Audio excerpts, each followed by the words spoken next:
碗中倒入250毫升纯牛奶，40克白糖，25克薏米油。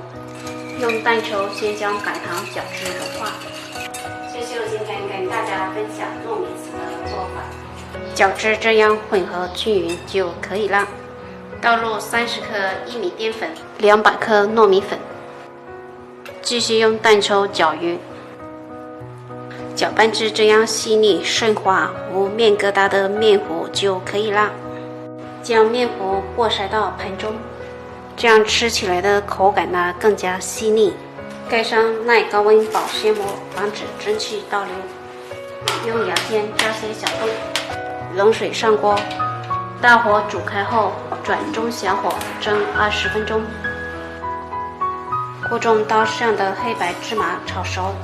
千成小火翻炒，趁这个时间我们做糍粑的馅料，只知炒至白芝麻微微发黄，能够闻到芝麻的香味就可以了。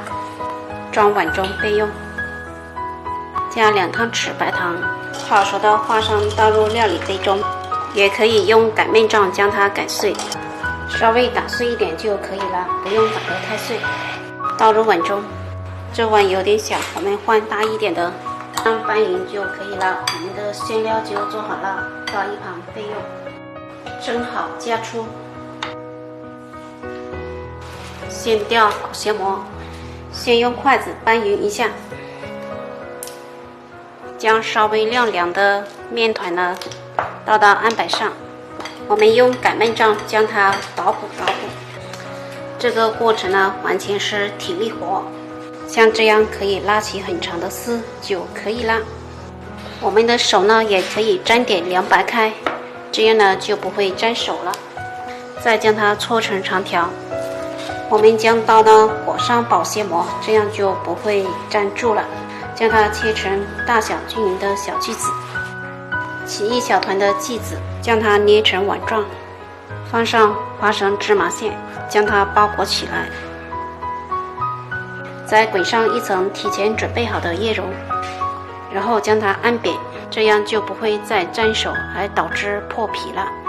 我们的糯米糍粑就做好了。